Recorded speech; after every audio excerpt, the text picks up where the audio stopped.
Hey guys, so today I'm filming a little bit of an unusual video, but it's a video that I certainly wanted to film and I wanted to get out there. This is different from my usual videos. I guess it's actually not really different because I'm just giving advice and my opinion on a horse situation, which is pretty much every single video I make, so let's be real. I don't know if you guys are aware, but there is another YouTuber who I actually was not too familiar with until this situation came about. Her name is Kaylee Ellen. She's basically more of a plant YouTuber. However, over the last year, she has acquired herself a horse, and basically there's just been a whole situation unfolding. She's posted a video about it and has a GoFundMe online. So I wanted to make my video to not just give my opinion and help her out in her situation, maybe give her some advice, but also give people who might be in her situation or in a similar situation,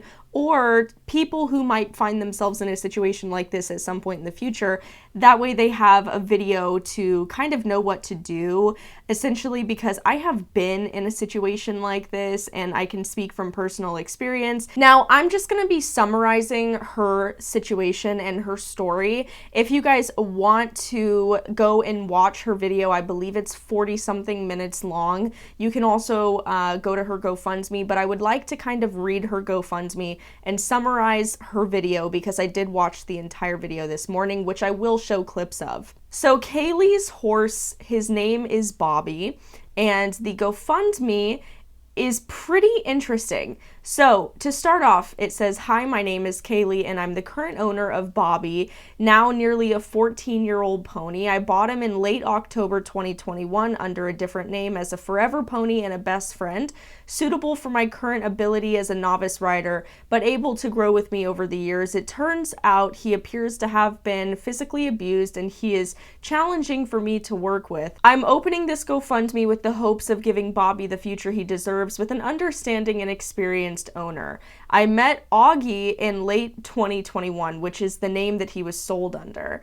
I rode him, and I also had a horse friend of mine ride him on 2 separate occasions. There was no apparent issue on both occasions. He seemed sound, and I purchased him after a full 5-stage vetting, which he passed." So I first want to say, because she's later going to go on to talk about how the horse ended up having severe behavioral problems, that even with a fully untrained horse, they can still pass a vet check. So obviously vet checks are super important, but even 1-year-olds and 2-year-old horses pass vet checks. So a vet check doesn't have anything to do with the behavior or the attitude of the horse's skill level. And I think it's important for people to distinguish that, which is why whenever you're buying a horse, not only do you need a vet check, but you need to bring an actual experienced trainer there.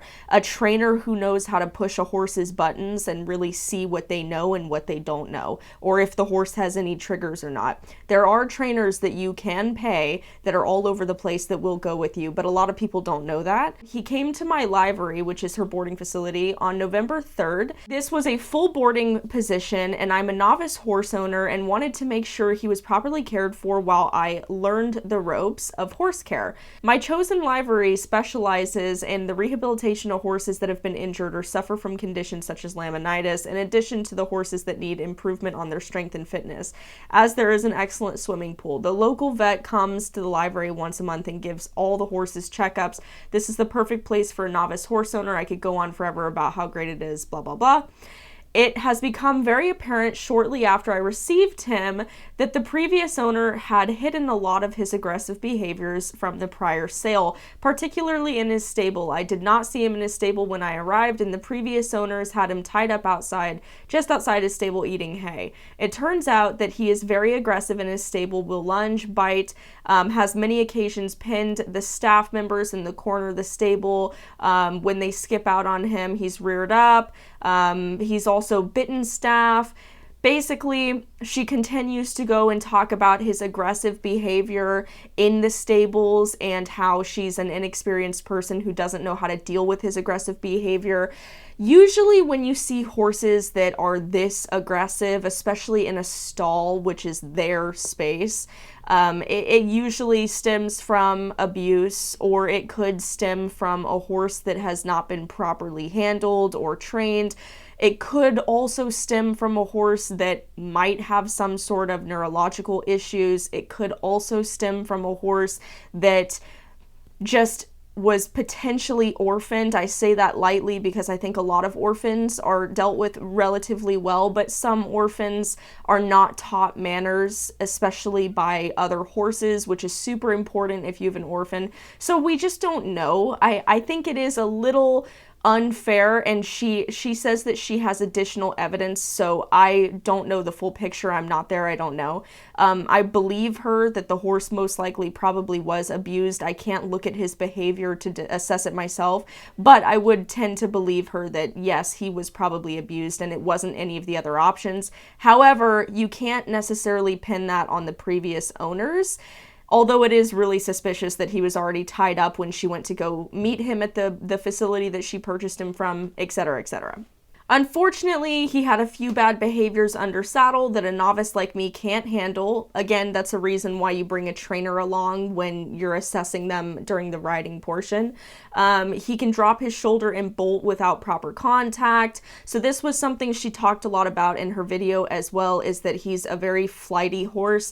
That potentially doesn't stem from abuse. I've seen many horses that can be flighty that are not abused at all, and I would tend to say that that's probably just something he's doing because he knows that you're a novice rider. Green and green makes black and blue, right? So you basically just seem to have gotten yourself a horse that was potentially abused and also tends to be a very inexperienced horse with a lack of training, because bolting, like what she's describing, is something that you see in a lot of horses that are not corrected. When you're working with a beginner horse, usually when you can sense that the horse is getting ready to bolt on you, a lot of trainers that are good trainers get ahead of the curve, right? So they can predict behaviors because they've been down that road, and they basically will just turn a horse in a tight circle or force him to do some extra work or something. They just get ahead of it. It's the same thing as blocking, right? So a lot of people work with aggressive horses with a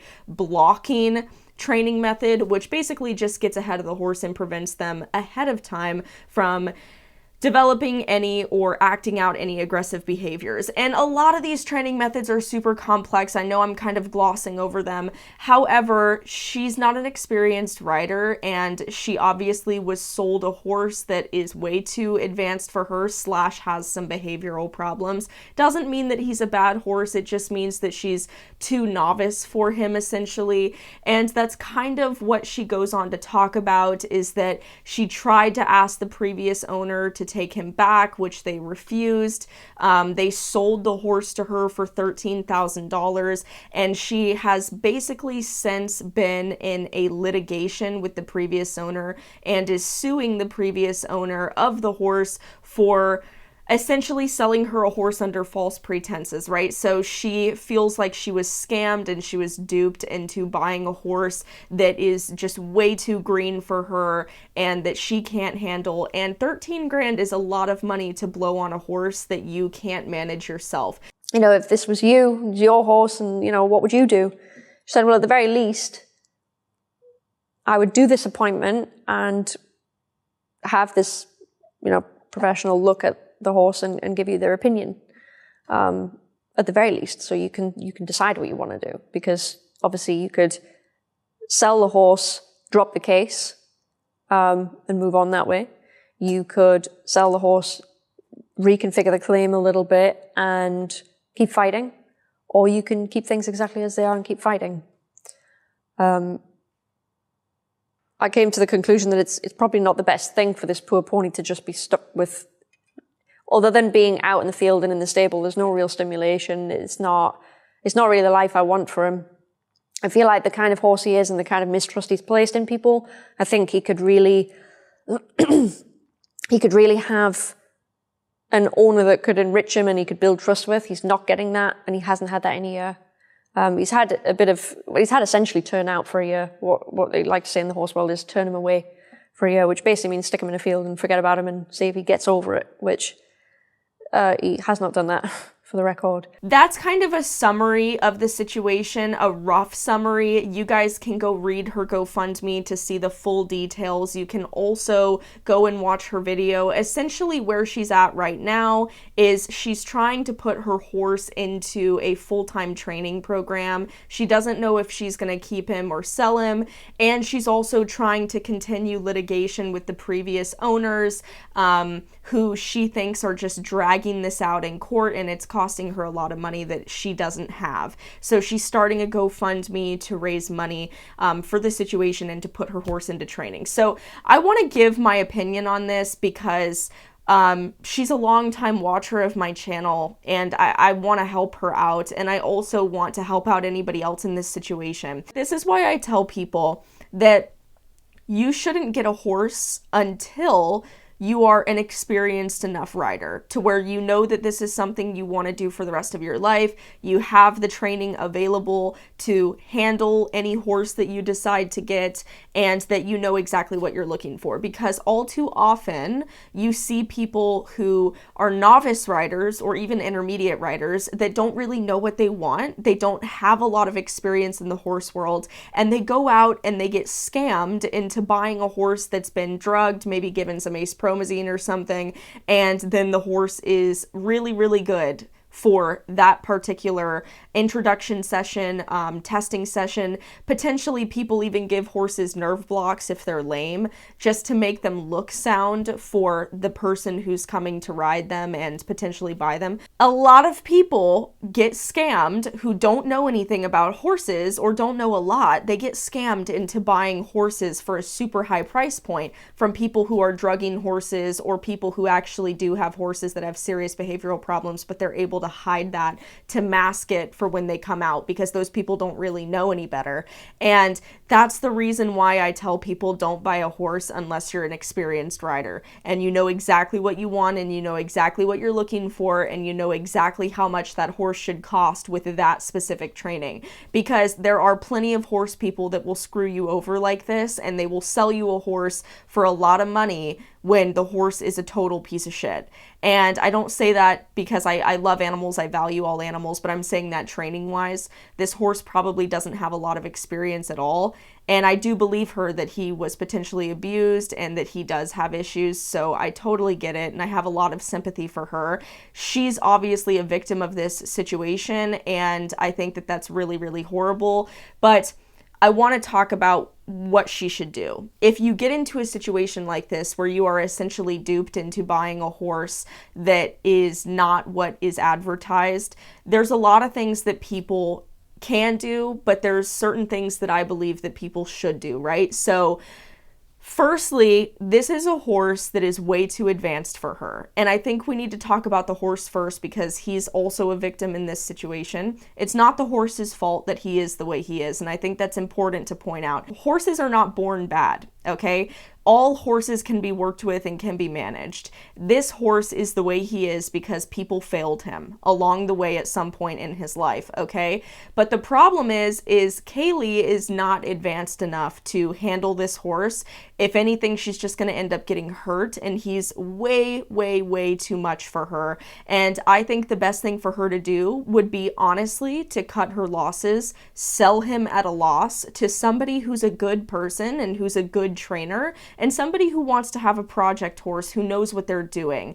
I think that's the responsible thing to do. I think it's going to prevent her from getting hurt. I think it's going to prevent the horse from getting hurt. And I also think it's the best thing to do for the horse. So that way he has a better life with somebody who can manage him.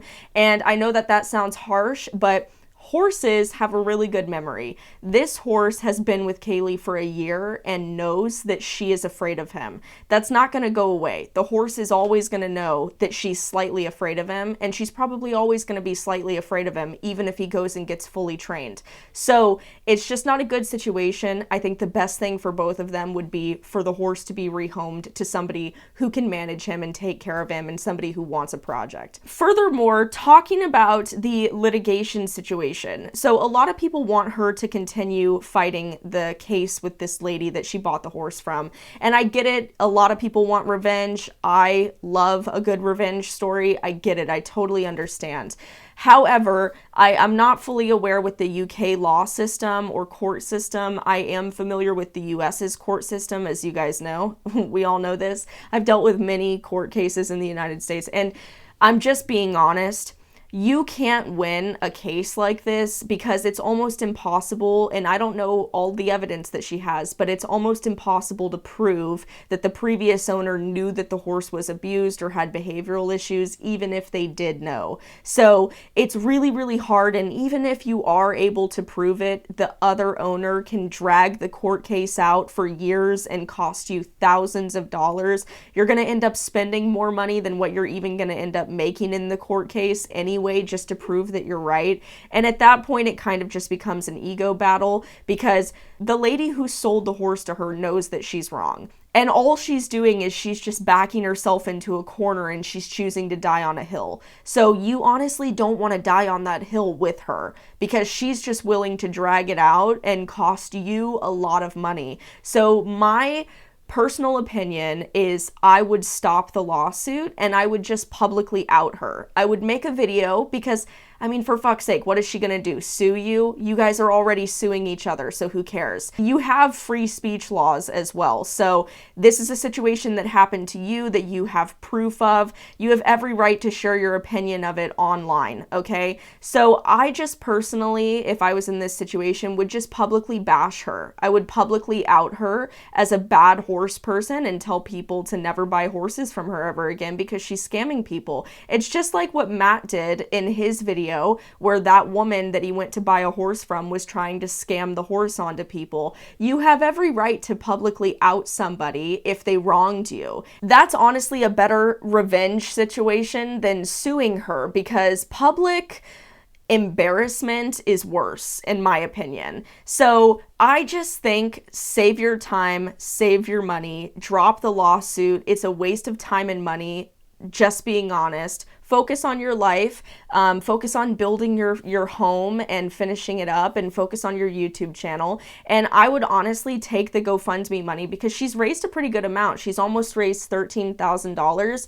If I were you, I would honestly take that money and I would put it towards my house. I would put it towards replenishing my savings account because she said she's drained her money dry, essentially. Put that money back in your savings account so you have some for yourself and your family. Finish up your house, and eventually at some point in the future when you're ready and more experienced, you can find a really good horse and take a little bit more precaution when you're searching. It sucks, but this is the appropriate way to go about this. Okay, because even if she's able to fully train the horse, I know a lot of people don't want her to get rid of the horse. This horse is always going to remember her as being afraid of him and that he can walk all over her. Okay, so I really think that just for the safety of both the horse and rider, they should go separate ways because this horse can find a great home with somebody else who's capable of working with him. And you can also find another horse that's great, that's a lot more trained and has a better temperament potentially and a lack of abuse. So that's pretty much my take on this situation. Let me know your guys' thoughts down below. I really hope this helps her out. You guys can check out her GoFundMe. I'm going to link it below for you to read her full story.